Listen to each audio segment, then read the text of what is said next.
Hey folks, welcome to Unqualified, the fantasy football podcast that's been exiting conversations with finger guns since 2017. I'm your producer, Rob Diesendorf, here with Sean Brady and Scott Johnson, two fantasy football rivals that have been sabotaging each other for years, but they decided to come together to help you win your league and make your friends look like idiots. Wow, love that. How we doing, boys? Nice. We're back. That was the first one of the season, and I didn't screw it up. Not really. You kind of did before. I did before. We didn't record that. Like, it's not on the episode, so no one knows. It was horrifying. But now everyone knows. So, it's been a year. It's been almost exactly a year, and we're happy to be back. We are hot. We're sweaty. I am just dripping sweat right now. as per usual, glistening. As per usual. No avoiding it. Sean, actually, we're not even sponsored by this company, but Sean has these t-shirts. What are they called? The Thompson Thompson t-shirts. T. I gotta get those. Great product. These t-shirts are freaking literally miracle shirts. I actually am in awe at them. What do they do again? Hey, Thompson T, sponsor us. They just stop you from sweating through your shirt. That's it. All manner of light colors now available to sweaty people. Sean was wearing this shirt one day. He was literally drenched, but you could not see it from the outside of his shirt. It was a great shirt, right? Like his armpits. Yeah, like his armpits were completely not wet at all, except for on the inside, right? Were they wet on the inside? Oh yeah, it was like 100. It was 110 on that Subway. That was brutal. I mean, you're all with me, sweating bullets, but yeah, you would never know. Yo, we went to Always Smorgasburg, cool and it was like 100 degrees too. Yeah. Yeah, we were at Smorgasburg, and then we took the L in Brooklyn, and it was jam packed, and it was like being inside of an oven. It was just sweat and just grossness. It was just grime. there was a woman just rubbing up against me from behind. Yeah, I was. You're making that up. Was That's there? just you just wish that Was there happened. now? No, Yeah. it was true. I don't think It that was happened. no. What are you talking about? I did you even not look? see that. Wow. And then Scott was smelling himself. He was smelling his own gotta armpits do it. while he's like I'm holding sorry. the rail. If someone says they don't do a smell fee, they're full of shit. Everyone's smell fees.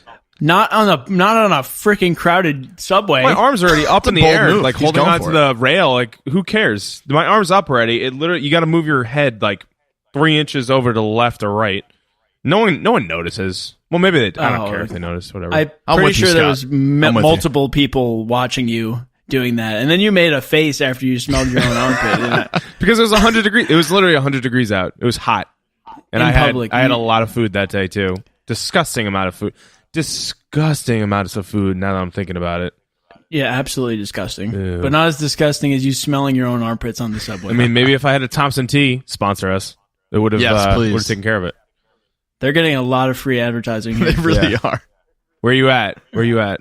I guess that's what happens when you have a good product. Are you talking about Thompson Teas or are you talking about Unqualified Podcast? What's the good product? Unqualified podcast, but they don't advertise our podcast on their t-shirt commercials. So. They should make a T-shirt for merchandising idea. True. Oh yeah, because we know all of our listeners are sweaty. Yeah, especially after these hot takes we're gonna give them. That's one of the things that our yes. audience is known for. One of the things that our audience is known for. We have a demographic full of sweaters. A lot of sweaty people out there. Do we? I didn't know It's just the that. kind of content they want. Yeah. No, that's something that, It's kinda- if you kinda like rude. Google it. Kind of rude. You've done the research. No, You know it's this. true. Go with it. You've I've done the calculated research. the average I've sweat looked- per listener. I've looked into it. We'll cut that out. I've looked into it, and that's what I found. Yeah, we took a poll on Facebook, and everyone's sweaty. Yeah. Yep. Oh man! Maybe Well, that'll for our non-sweaty Nice listeners, pull. what's our episode today, Scott? What are we going into today? Yeah, so to kick off our 2018-19 season, we're getting into a little draft strategy. So it's going to be a pretty broad episode. We're going to give you some topics and trends to look for when you're drafting your team. Typically, teams are drafting at the end of July, and most teams are in August, obviously, because the season starts September. But these are going to be some strategies that you could take with you to draft day. Obviously, utilize all the data that you have, all the lists, all the top 100 players, but these can be some good things for you to consider and keep in mind when you're drafting. Yeah, like right now we're in the heat of. Oh, you see what I did there? We're in the heat of mock draft season right now. So all the stuff we're going to talk about, just kind of consider as you do, your couple of practice rounds before your real deal draft. I would just say, hold your draft in like mid to late August, so you just avoid all those catastrophic injuries in training camp. However, use the stuff we're going to tell you today and just see what you like, see what you don't like, and please give us a ton of feedback. We love the love from you guys. We especially love the hate from you guys. It's a lot of fun for us. So make sure you give us a ton of feedback on what you think about today's episode. Especially if you hate it. All right, so we're going to start with some general draft philosophy, and that might sound super fancy, but we're going to keep it nice and simple for you guys. The biggest thing to keep in mind is you have to decide what you think makes a good fantasy team. So there's a couple ways you can go about it once you figure that out. But the first route that I would consider going down or deciding which way you're going to go down is, are you going to be the type of guy that takes the best player available in every round? Or do you want to fill out a roster as a team and try to pick and choose guys to pair together and try to keep a nice balance on your fantasy football team? So between best player available, Scott, and filling out a roster, which one do you lean towards when you're drafting? Yeah, so it it depends. I kind of do a mix of both. So most of the time I'm doing best player available. So basically what that means is if I see a guy that should have been taken the round before, if I'm in round 4 and I see a guy that should have been taken in round 3, that value there is you can't pass that up. So I would take that guy over anyone else to fill my roster. Let's say you take 3 running backs in the first 3 rounds, but round 4 there's a guy that's kind of lagging and should have been taken in round 2 or 3, and he's still there in round 4. I'm going to take that running back because then you never know what the trade value is for that guy once you have your team set up. Maybe some people in your league want that person and would give you 2 wide receivers in exchange for that 1 running back. So you never know how it's going to really affect your team in the long run. So I always typically go best player available. Now, this changes when you're looking at quarterbacks and tight ends, because quarterbacks and tight ends, the best strategy there, and we're going to get this in a little bit, is to wait. The waiting game for quarterbacks is more often than not the best strategy, because the difference between the number 1 quarterback and the number 10 quarterback, for example, is kind of, it's not a huge deal and not a huge amount of points compared to the best running back and the 10th best running back. So that's where you wait in terms of the best player available. Maybe you fill out your roster in terms of your quarterback like later in the rounds, but typically go best player available until you get to quarterback and tight end positions. Yeah, so like one example of going with the best player available route and then just kind of having that pay off. Last year in the only league that I've ever won, the Hoboken League last year, I drafted Antonio Brown in the first round. I had like Doug Baldwin in the third round. I took, I think, Keenan Allen soon after that. So I had these 3 stud wide receivers, and then I saw Tyreek Hill in like round 5 or 6, and I was like, okay, I love this guy. I need to get a quarterback at some point. I need to get a tight end at some point. I need better running backs at some point. But Tyreek Hill, I just really loved last year. Picked him anyway, and he wound up starting the entire year for me. So if you really like a player, if you think there's someone that's being way undervalued, definitely take the best player available, especially early in the draft. I think the easiest way I could tell a listener to go with this is go best player available for the first 6, maybe 7 rounds, and then start filling out your roster, because you're not going to get those blue chip guys later. You really need them early, because those are the guys that most of your league will probably know about. So go with that early and then figure it out later. And that's where you lose a draft, right? Like your first 3-4 rounds, you pick one bad player. It might break your draft, but you can get a home run around 10, and that's going to make your draft. But the first couple rounds, you can lose your draft there. The other thing is too to consider, like in that example, Tyreek Hill was a 5th or 6th round. If you look at the running backs that you could have taken in that sense, if you were trying to fill out your roster, it probably was like a CJ Anderson type, or maybe even one of those types of players. They wouldn't have made your league. Tyreek Hill, you put him in the flex spot, that's filled for the rest of the year. So that's what you got to consider too, is the upside of those guys. Like Tyreek Hill could have been a 1,200 yard, 8 touchdown receiver, compared to CJ Anderson, who maybe he'll get 1,000 yards, but good, I have a second running back. You don't want to do that. Yeah, and it just that example kind of just lends to, you want to take the guys with the most upside and the least downside. Obviously, you just want to maximize the upside and you want to minimize the downside. So keep those things in mind. I'm sure we'll be talking a ton about this, dichotomy as we keep going forward in the offseason. But now let's talk about two things that are gaining a lot of steam, especially this year, based on the kind of, I would say weird. Weird is a good word for what last year was.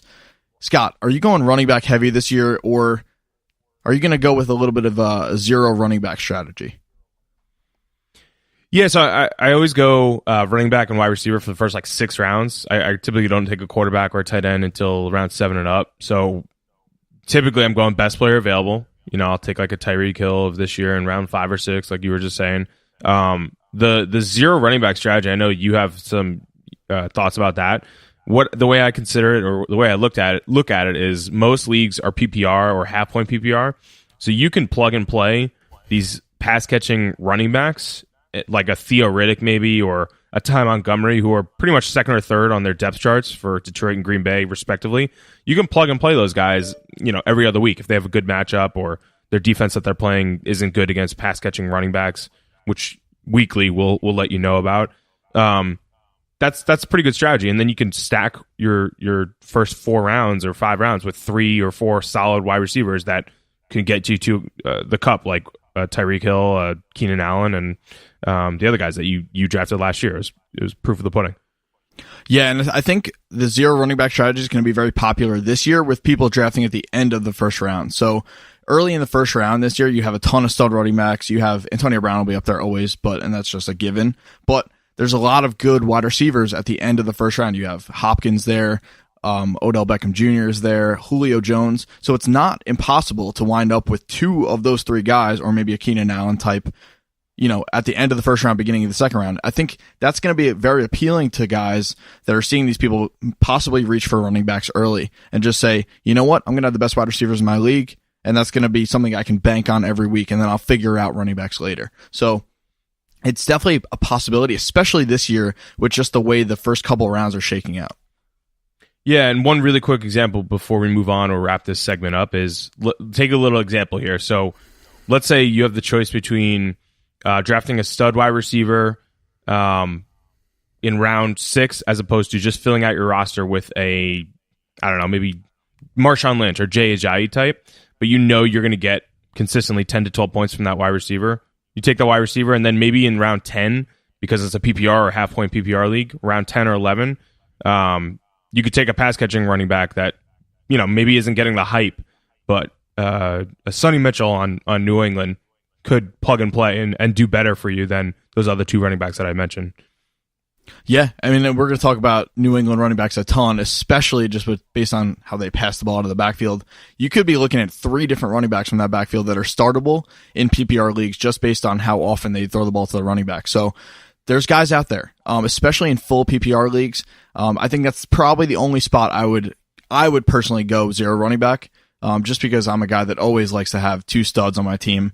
Almost to my detriment. I took J.J. last year, a guy that you just mentioned, in the second round of one of our leagues, just because I wanted to have 2 running backs, and that was, I would say, the worst pick I made all year. So again, you got to pick guys that you feel good about, especially early in the draft, and then later on, that's a good time to go figure out the rest of your roster. All right, now that you guys are done with your general philosophies on your football strategies, I'd like to add in a few of my general philosophies for life, if you don't mind. Oh, of course. Oh, boy. Can't wait for this. All right. This is going to be really good. General philosophy number 1, how to ride an elevator. All right, when you're riding an elevator, what you're going to want to do is you got to put on your elevator face, okay? So what your elevator face is, you can't look like you care about anything. You have to look like you're dead inside. That's elevator face. Can you demonstrate it for us right now? Yeah, I can demonstrate it. Everyone listen really carefully. Ooh, yeah, that's good. Oh, wow. You do look like you died like last year. You have to look like you don't even know you're in an elevator. Like you don't even care that you're even in the elevator. You know? You look like too cool for school kind of thing, like the cool kid in high school. And if somebody else walks in, you have to really make a decision. You're either going to ask them if they like what floor they're going to, or you're going to completely ignore them like they're not even in there. Those are your 2 options. I feel like a lot. So you're either gonna you're going to either over interact with the person in the elevator or you're going to completely ignore them. You can't be in between because like as soon as you initiate contact, it's all over. It's all over. Philosophy number 2. If you're ever in a situation where let's say you're at work and you want to look like you're doing work, but you're on your phone messing around, maybe you're playing a game, maybe you're looking at memes, all you have to do is hold your phone a little bit further away than what's comfortable, squint really hard, and then just use your one pointer finger to work the phone. And then it's going to make you look like you're doing work. Everyone around you is going to say, wow, oh, he must be writing an email. Or maybe he's looking at a spreadsheet on his phone. Yeah. Can you demonstrate that for us too? I kind of want to see that. Yeah. So here, let me grab my phone real quick. Also, are these actual keep philosophies? Your ears peeled. Yeah, these are actual philosophies. Definitely is philosophy. So it's like you should write a book. So it's like you have to really like very like gently like be swiping on the phone and tapping like almost like you're like afraid of breaking it like ooh yeah. No, you know what I do? And you just oh yeah, that's good. And you really squint like you can't see it and then tap. You know what you could do though, like you can not. Oh, yeah, don't do like that really, though. Like you need, like you're doing so much work, you need the precision of one finger. Like you can't use your thumbs because if you use your thumbs, it's gonna look like you're texting. That's true. But but texting like it's the same thing as if you're emailing from your phone, you need your thumbs. But you could be like reading an email and scrolling up and down. Right, and if you have glasses, preferably put on those glasses. Maybe and adjust them a lot. Nose, like always be adjusting. Right, you have to be always be adjusting the glasses. They should never be still. You know what? They should always be in motion. You know what I like to do? Like you got to like swoop your head like from back to like you got to do like a little semicircle motion from your head's back, and then you're looking at your phone. You do a little squint, and simultaneously after the squint, you do like your head like scoop it in like an ostrich. Almost. Right, like refocusing. like bring it a little closer to your phone and be like, what the fuck did this asshole email me? Wait, and then like scroll a little bit. Do a spreadsheet. What? A pie chart on what? Yeah. So okay, next philosophy. Set a minimum of 30 alarms in the morning. A minimum of 30. Oh man. The first one should start at 4 a.m. and they should get significantly louder with each alarm. Okay, so you can choose your first alarm. Your first alarm can be like the birds coming in, like. I like that one. That's pretty natural. And then you're gonna move to like ocean waves. Then you're gonna move to like the ding-a-ling-a-ling-a-ling-a-ling, like the jingle bell one. Then you're gonna move to like a subtle like ring, like a. Then you're going to move to a harsh ring like a and then you're going to move to literally like a siren like and then the next one is just going to be nuclear bombs going off.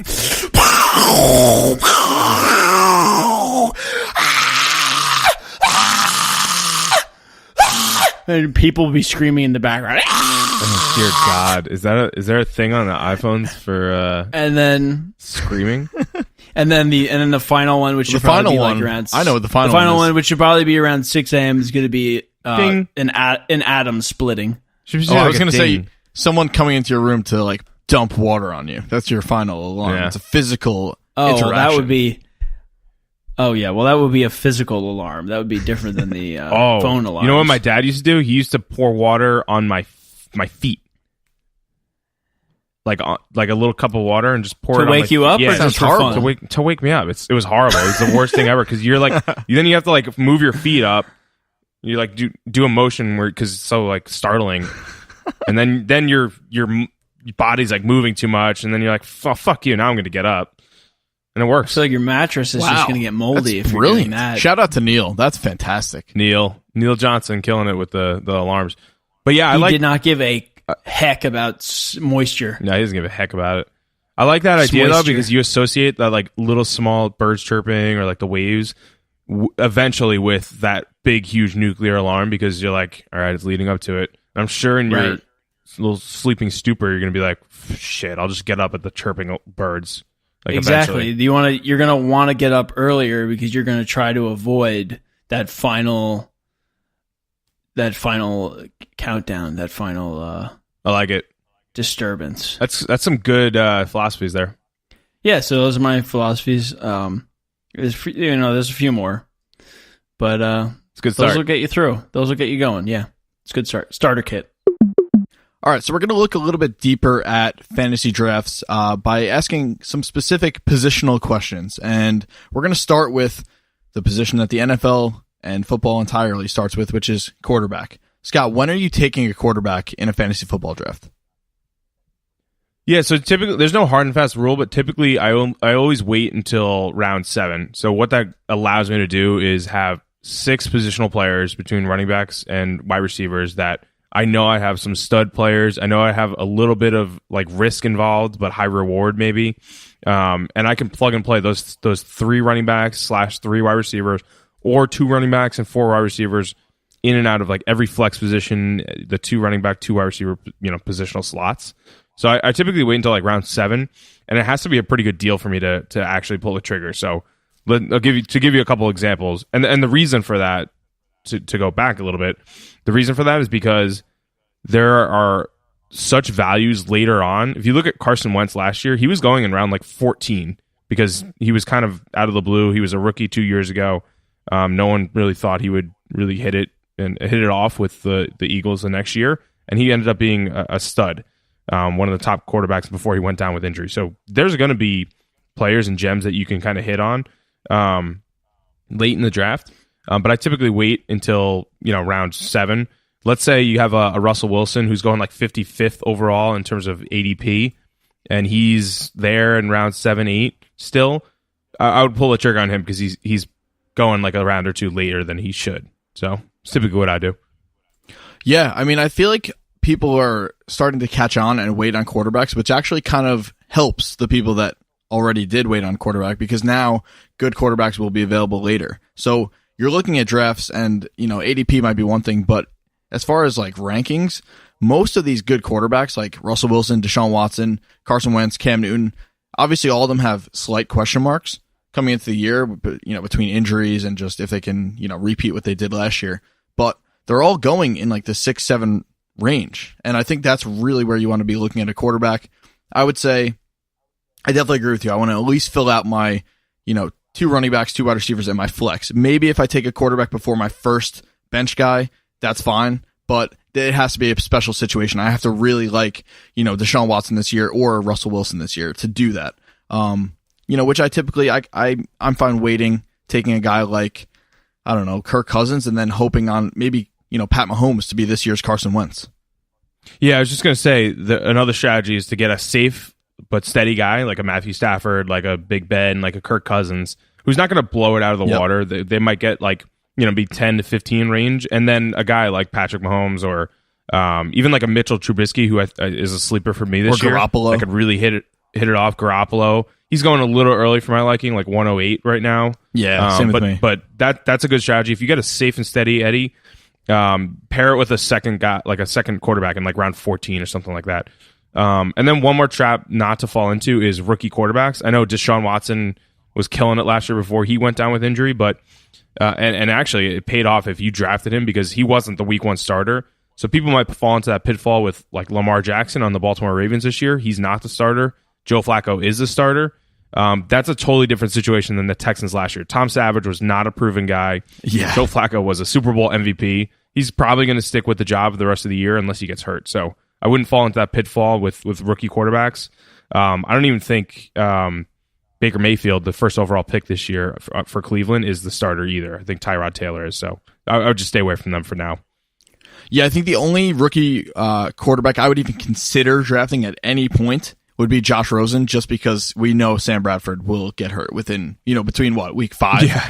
Like, so probably. But even then, you don't know what you're getting on the field. So I completely agree. Wait on the rookie quarterbacks. Don't be afraid though for the rookies from last year that sat the whole year. We saw Carson Wentz had a rough rookie year, stepped in, was an MVP caliber player last year. I don't know if I like Pat Mahomes the same, but I really like the Chiefs supporting cast. So Pat Mahomes is a guy that I think we're going to talk about a lot when we talk about quarterbacks moving forward. Let's move on to the defense real quick. When do you take an elite defensive special teams unit? So we're talking about like someone that you know is going to be top notch, like the Seahawks in years past, the Broncos in years past, which I guess right now is like the Jaguars, maybe the Rams, depending on how you think they'll gel. When do you take those guys, Scott? Yeah, you don't before the second to last round or the last round. And the reason I say that is because if you look at the Seahawks and the Broncos, so I don't know what year it was. Maybe the Seahawks were like 2012, 2013, around there. If you look at the next year after that, yes, the Seahawks were a dynasty, but they weren't as productive as the year that they broke out, the defense at least. Same with the Broncos. If you had the Broncos, I guess it was 3 years ago, the next year after that, people were taking them in round like 12, 13, and they weren't getting the bang for their buck. They were like the 6th, 7th, 8th defense. At that point, like just play the matchups every week, the bye weeks and everything like that. If you look at the Jaguars defense, the only reason I took them in a couple leagues last year is because they had a really good week 1 matchup against the Texans with Tom Savage. And I took them in the last round every single team, and I ended up keeping them in every single team because they were killing it. So you can get some gems if you look at like the first couple of weeks and maybe some good matchups, and kind of play the matchups for the first 3 or 4 weeks with a good a defense that's maybe not proven but has some of those, then you could hit it big like the Jaguars. Otherwise, just play every week, change it based on the matchups. Yeah, I can 100% agree. You never know what defense is going to break out. Maybe the Browns break out this year. I'm only saying that because I'm almost positive they won't. But you never know. I'm sure the Jaguars a couple of years ago would have been crazy talk. So again, I would wait. I completely agree. It was, yeah. Let's move on to the more marquee positions here. How many running backs and wide receivers is too many on a roster? Like, where do you draw the line where you're like, okay, I got to stop drafting one of these positions? Oh, as many as you can, right? Honestly. Yep. Honestly, I always, every single mock draft I have, and pretty much every team I have, unless I'm doing that 2 QB strategy where you're taking a safe guy and then a guy that could hit it off like Pat Mahomes this year or Mitch Trubisky, I'm maxing out my running backs and wide receivers and only taking 1 tight end, 1 defense, 1 kicker, and 1 quarterback. Yep. And the reason I do that is because you're maximizing value and trying to get you're trying to get as many at bats for your team as you can. Right, the more players with upside that you take, the more chance you're going to have to hit it big. Running backs and wide receivers is really where you're going to get that bang for your buck. Yeah, I completely agree, and I'll answer our next question just for you. How many tight ends and quarterbacks is too many? I would say 3 total is good, and then anything more than that, you're moving on. So say you take those 2 quarterbacks, or say you take like Russell Wilson, and you're not going to start anybody over him. That's set. And then you decide, hey, maybe I'll take a flyer on Tyler Eifert as my backup tight end because he's, legit when he's healthy. That's fine. Or maybe a Jordan Reed. You take Jordan Reed and you need a good, solid backup. That's fine. But I wouldn't have 2 of each because then you're limiting those at bats, and you got to have chances to hit home runs late in the draft. So I completely agree. I think definitely max out running backs and wide receivers. Don't worry about taking too many. If you have 8 running backs in your team, you'll probably wind up cutting a couple anyway. So don't worry about that too much at all. All right, well, I've got some positional questions myself here. Scott's laughing at me already. It's not funny, buddy. He buddied you. What's so funny, buddy? Yeah, Dude, bud. You just buddy me on episode 1? Seriously? Yeah. We're really, we're butting heads already? Uh-huh. Wow. It's going to be a long season. Did you see what I did there? Long season? Yeah. You know what's worse than buddying someone is like saying guy. Like, what's up, guy? Yeah. Or pal. I think guy is the worst. I think definitely depends. I think we should rank those. I think it's guy, then pal, then buddy. Like sarcastic. Pal is definitely the worst. No, I still say guy. Yeah. Like, what's up, guy? It's like so demeaning. It's pretentious. Yeah, it is kind of pretentious too. Definitely, it's like for somebody you really don't know. It's pretentious or ostentatious, if you will. Yeah. Look that up. Wow. Nice job, pal. Advanced. It's so highbrow. Yikes. Sorry, this is... All right. We're not making highbrow. Let's move on to these questions here. Okay. Now, these guys give you advice and they ask you questions about football. I give you the real stuff. We get into the nitty-gritty of life. Okay? So, question 1. What position should you stand in while lifting weights? Okay. First of all, it depends on where you are. Okay, so if you're at home, doesn't really matter. You do whatever position you want. Okay, if you're in the gym, you're going to want to lift with your entire lower back. just your lower back. Make sure you're facing somebody else. Make eye contact with them so that they know they can make sure that you're safe. Because we all know that the eyes are the window to the soul. So if you're in danger and if you just pull a muscle, if you're looking someone directly in the eyes, they're going to know and they'll be able to help you. So make sure that you're doing that. Also, you're going to want to be probably near a mirror. But you can even look someone in the eyes through the mirror if you want. But make sure you're always looking someone directly in the eyes. That's next level. Okay. That's some next level question. Shit. Yeah, that's not. You're not going to find that information on Instagram. You're only going to find it here. Truth. Next question. How many grapes is too many grapes? Well, this is the 50? age-old question. I don't know, honestly. Does anyone ever know how many grapes they've eaten? I don't think anyone's keeping track. I don't think I've ever known. Have you ever eaten less than 10 grapes? No, absolutely not. Are you sure about that? Can we talk about what kind of grapes though? If it's a fruit salad and you're at work and you're eating a fruit salad at work, you're going to eat probably less than 10 grapes.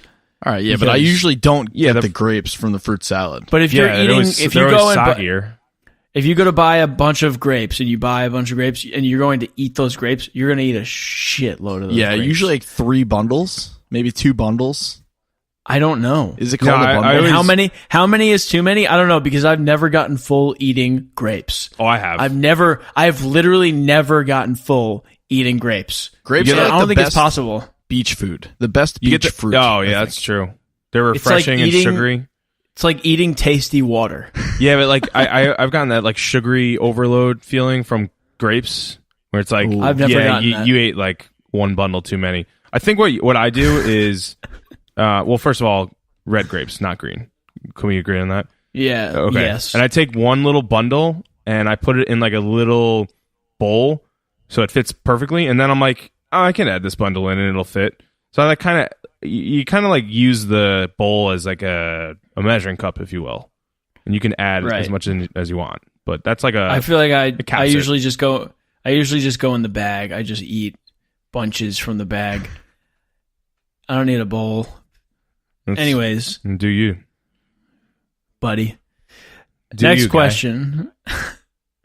Next question is when to take the free coffee. All right, I've seen this happening around the United States.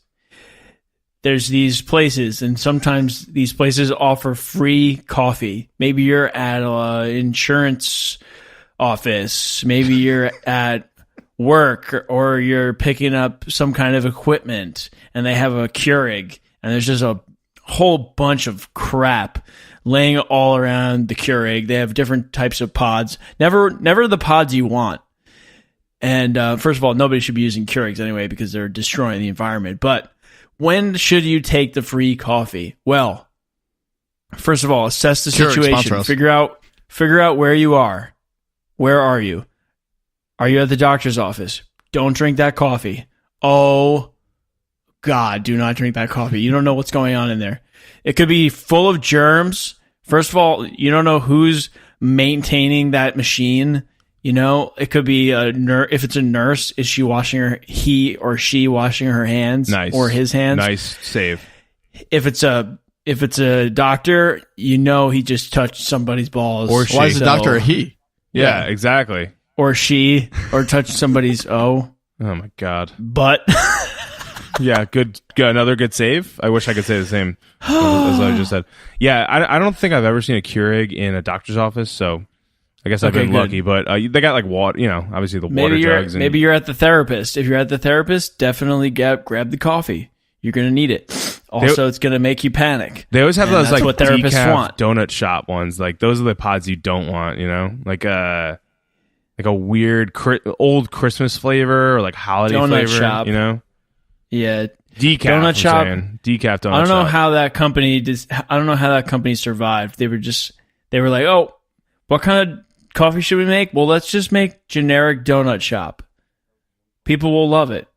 And they do. I think for me, like to answer your question, when to take the free coffee. Obviously, you don't take it in like gross places. Therapists, yeah, sure. If you're going, do you. If you're at like a seminar or something like that, you take it because you kind of need it. And they're going in terms of bulk, so they got a lot of people there. If they have a lot of people there and it's a busy place, you take it. I sometimes do a little smell test though, like a little smell fee, if you will. Scott is a big smell test You smell guy. the coffee in the spigot, and you're like, if you can tell it's fresh, then go for it. Yeah. You can if you're at work, go ahead and take that coffee. And if it's a Keurig or whatever, if it looks like a fancy machine, like do your worst. Do your absolute worst. Slay that machine. All right, so now we're going to open it up to some more general questions pertaining to fantasy draft. So, question number 1, Scott, how do you handle handcuffs or cuff blocks, which are definitely a big part of the OG league, the cuff block? Yeah, so I kind of stay away from cuff blocks because I like to have some what's the word for it? Integrity when I draft and play, but I see the value in it. Cuff blocking meaning like you're going to take someone's handcuff right before someone else could have gotten that guy. Handcuffs, I typically look at situation by situation. So if you have a stud running back in the first, second, or third round, like a Le'Veon Bell or maybe like a Melvin Gordon type, it's worth a shot if they had some injuries in the past or some suspension risks in the past to take their handcuff in like round 14, 15, the very latter parts of the draft, because if they go down and all of a sudden it's a mad rush to get them on their backups on the waiver wire, you might be SOL, shit out of luck. So I think the only time I would take a handcuff and really consider it is if you have a stud first, second, or third running back. In that sense. Thanks for clarifying that abbreviation. Well, you never know. We're we like to give the people what they need, buddy, pal. I think I'm going to agree with you on pretty much everything you said about handcuffs. The only thing I'll add is I'm only going to take one if I know who the backup is. So, like, if I draft Leonard Fournette and I have no idea who the backup's going to be, I think it's probably not Tevin Coleman. The other one. Who's the other guy? Yeldon, right? Yeah. So, if I know who the backup is, then I'll take him. But if I'm looking at maybe like a David Johnson and I have no idea which Arizona running back is the handcuff, I'll probably just stay away and not even bother. So I think that's one way to look at it. And you could probably get away with, kind of skipping on the handcuffs if you want to take flyers on other guys later. It's really up to you. I would definitely handcuff in the first round, maybe the second round, and possibly the third, depending on the guy. Are you so we talk about running back handcuffs most of the time because that's typically what it is. Like running back they're getting banged up the most. They're going down with injury. What about wide receivers and tight ends? Like a Rob Gronkowski. You take Rob Gronkowski. You're going to take his backup Dwayne Allen. Probably not tight end, just because I don't think Dwayne Allen's that good. But I'll take a guy like maybe Calvin Ridley as a handcuff to Julio Jones. Just if Julio Jones goes down, that dynamic rookie receiver could have a big year. Obviously, it's tough for rookie receivers to break out, but if Julio Jones went down with an injury, then I think Calvin Ridley could catapult up there to the wide receiver 2, low end wide receiver 1 numbers if he really breaks out. So I'm not opposed to looking at wide receivers as handcuffs. Tight ends, not really. Tight end is just such a weird position, honestly.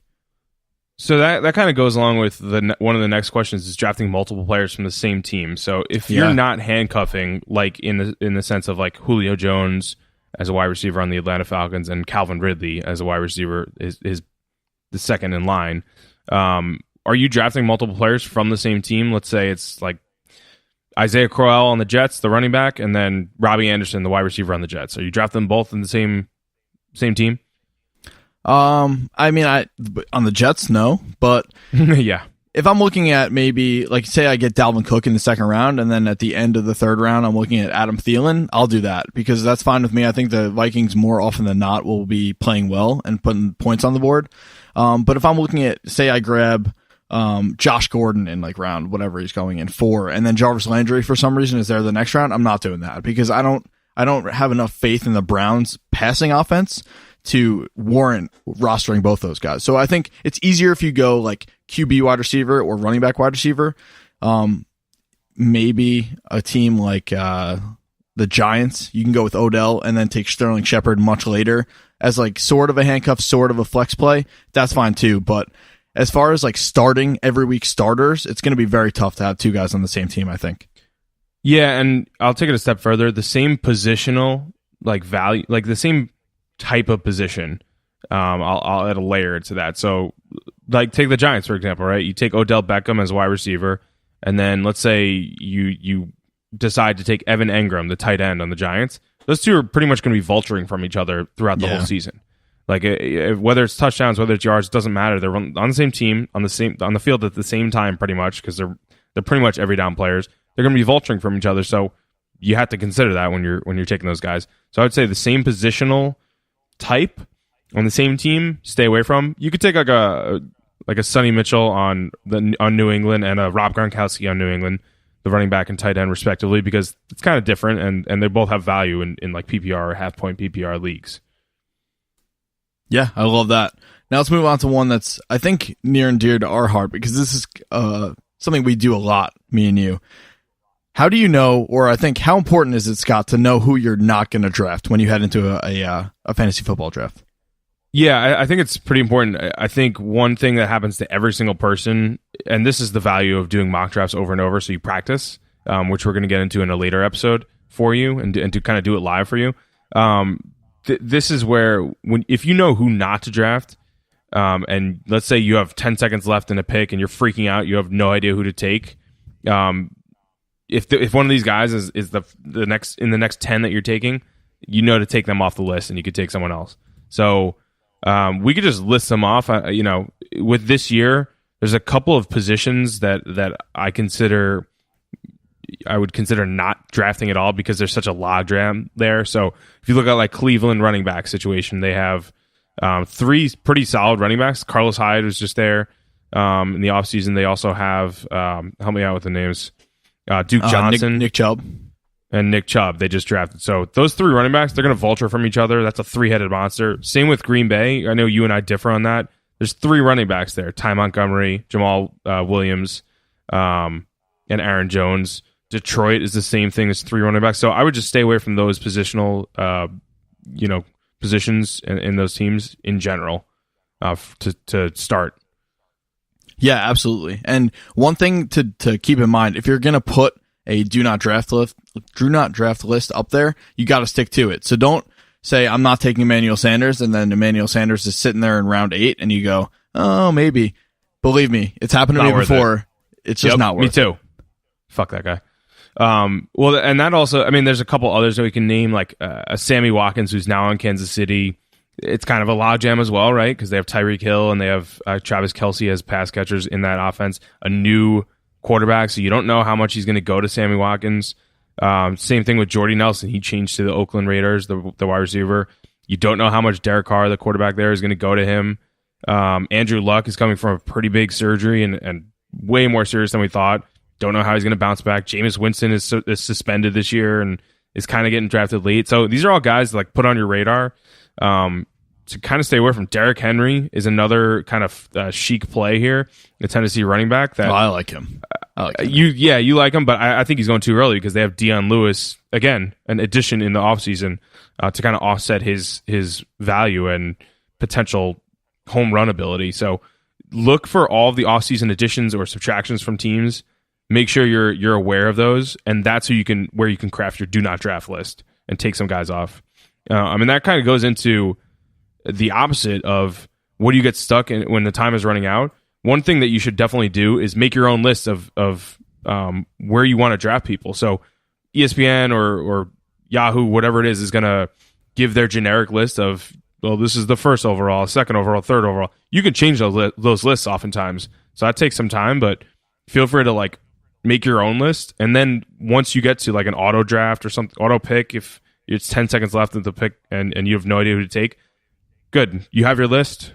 You take this guy over this guy instead, and that's different from ESPN. It just goes that automatically. Yeah, absolutely. And always, like, just don't panic, especially if you're drafting live with people in a room. you never want to be the guy that's freaking out when the clock is ticking down. You don't want to show that fear to your league mates because then you know what happens, Scott? They start offering you terrible trades all year because they think you suck. So just stay cool, have a list, have a guy planned, and then honestly, when you first start your pick, just say, okay, worst case scenario, I'll take this guy. And then you think about it, right? But you always have that guy to go back to. I think that's very important to keep in mind. Don't get overwhelmed by that because that's something that happens to pretty much everybody at one point or another. So always stay cool under fire. Yeah, with that too, like you have your one guy that's like the end backup plan, but there's also the ability, like you can make your own list. That takes a long time, but you can actually put players in a queue too. Yep. So like if you put 5 players in a queue while other people are choosing. So let's say you have the first overall pick, right? You're picking first, and then you have a while until your second and third round because it's the opposite, and you're picking like 19, 20, or 20 and 21, I guess it would be. You have 19 picks in between your first and second round, and you could put players in your queue. So you could put 5 players in there. Maybe someone will take it, take one of those guys, but at least cool, like next pick, if this guy's available, he's my first pick. And then if he's gone, the guy right below him, my second pick, that's the guy I'm going to take next. So at least you can prioritize on the go and in real time. Yeah, I love that. I love that you bring that up when you're picking at the end of one of the rounds because it's something that happens. It's a really tough position to be in. Picking at the end of a round and then the beginning, or maybe the beginning round and then the end. How do you handle positional runs within a round? So what I mean by that is if you're picking, like, say you have the first overall pick and then you go, pick number 1, pick number 20, 21, and then the 4-5 turn happens, and then all of a sudden every quarterback goes in round 6, and you're sitting there. How do you handle that? How do you avoid that stuff happening to you? Just how do you adjust to that mid-draft? Yeah, so let's say with that example, you're picking like first overall, and then round 2 you're picking 20th, and round 3 you're picking 21st, and then you have another 20 picks before you pick again. The biggest thing to remember is don't freak out. There's going to be trends in your draft that 5 people in a row take a quarterback, and that prompts you to take the 6th best quarterback after that and kind of reach for them. Don't do that. Go back to your original strategy, what we just talked about in the very beginning, the best player available compared to filling out your roster. It's really like what you want to do. You can't freak out, though. And let's say there's a trend of 5 people take quarterbacks, 5 quarterbacks in a row. That frees up more running backs and wide receivers for you to take. Like those guys are now available because 5 quarterbacks were foolishly taken off in a row, and that's the kind of thing you don't want to fall into. Is don't freak out. That's going to happen. If you have a long time in between picks, I would definitely recommend using that queue and putting it like in real time. Again, you're prioritizing what players you want and kind of like figuring out what your team looks like if you take your first pick. What your team looks like if, okay, maybe that guy got taken off the board before you can pick. What your team's going to look like if you pick the second guy. And kind of like in your head, you could do a little map out in real time. Yeah, I like that. Definitely do lots of practice. I mean, as many mock drafts as you can get, just so you're ready for it. And then on top of that, I love that you're just saying, go back to the strategy because, again, it may be very daunting to be filling out your roster and then you see that empty quarterback slot on your team for 8, 9, 10 rounds. But believe me, last year, Jared Goff was not drafted at all and wound up being a top 15 quarterback. So you can make it happen. You could fill out your roster after the draft. Use the draft to get the best possible players at all times, right? Because if you drafted Alvin Kamara around 15 or picked him up off waivers last year, you probably got close to winning your league. And that's not something that necessarily happens if you reach for a quarterback at a certain point in the draft. Just kind of see what happens and let the draft come to you. And one last thing, too. This is a little aggressive if you really want to get into it. But if you did some mock drafts last year, so going into last year's season, a good thing to kind of look at is, all right, where did I pick? Let's say you did a mock draft last year and you picked first overall. Cool. Who did I pick first overall? And then what was the strategy that I did at 20 and 21 at that turn? And then you can kind of see all right, well, my second and third round picks actually did really well this year. And this is the trend I saw. And the reason I picked them was because they just got the starting gig in the offseason. So you can kind of look for those trends and continuations for this year and see what worked last year. What can I implement this year in a similar fashion? Yeah, love that. Lots of practice. Go dive into mock draft season and hit us up with any questions you have regarding drafting, specific players, all that stuff. We would love to hear from you guys. And if you hated everything we just said, we want to hear that even more. All right, and to wrap it up, I've got some listener questions here. These are more, again, life-focused, a little more existential. So we'll start it off. First question. Do women like a defined nostril? Well, I don't know. That's all you have. We know. What does that even mean? Do women like a defined nostril? You know exactly what that is. I think everyone knows what that is. I think you need to demonstrate it again. I don't know what you're talking about. There are some nostrils that are just, they blend in with the nose, right? And then there are not other nostrils that stand out. And you know the ones that stand out. I don't think I do, but okay. You see them. There's two. You have some people that have noses that have these nostrils that just jut out from the sides. Most people do have noses, yeah. Clearly defined. You know? And then I guess the question is, do women like that or not? I don't know. Depends on if they want like a sleek, smooth nose, or a nose that you could possibly hang things on or put things on top of, you know? So undefined. You don't know. You know how they say like we're subconsciously attracted to like physical traits, you know, because because of our instincts. Well, like maybe your nose is one of those things. So we'll leave that up to the audience's imagination. Next question. Who is Jimmy Bickle? This is a popular question. I get asked this all the time. We get this question every week. Jimmy Bickle, honestly, legend. I don't even know. Who isn't Jimmy Bickle is a real question. He's been around. He's been in the studio with us. He's sort of like this dark horse that is like the mastermind behind this entire operation. But like he's not paying us. He's not even getting paid. That guy fucks. Yeah. And honestly, if you really want to know, we only have one picture of him, so we'll post that. You're gonna have to check it out on the Twitter and on the Instagram. But you'll see. You'll learn over time. And final question. What to do if you get stuck and time is running out? Oh, I think you answered this one before, Scott. I think this one, I'm going to take this in a little bit more of an existential direction. What to do if you're stuck and time is running out? I mean, where are you in life? Are you lost? They're stuck. Time is always running out. If you're not using time, you're wasting time. And if you're wasting time, you're wasting money, because money is time and time is money. And if you're stuck, you're not using any time at all.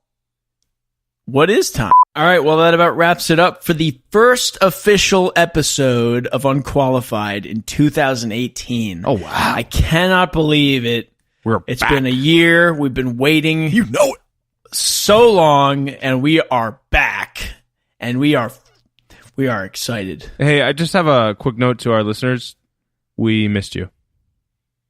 Yeah. A lot. We missed you a lot. And we hope you missed us. Yes. You better have. I missed your ears. I'd be pissed if not. Oh, yeah. Also, leave us a review and DM us your questions. DM us your hot takes. If you have anything you're mad about, just tell us, and maybe we'll put it in the pod. You know, maybe we'll argue about it on the pod. That's on the Twitter. We'll do DMs, Instagram DMs. You can email us, but obviously nobody's going to email us, so just do the Instagram and Twitter DMs. And then we got a bunch of Facebook polls coming out. We have live content coming out on Instagram. We have memes. We've got everything. We're going to do hot take sessions live. We're going to do like multiple people in the stream. So make sure you're following us on all that stuff. So that's Unqualified FF on everything. At Unqualified FF. Leave us a review on iTunes. We love you. We're back. We're back. Things are moving. Things are happening. We're not stuck, but time is still running out. Butter up. Well, see you later. Butter up, dudes. Well, see you later.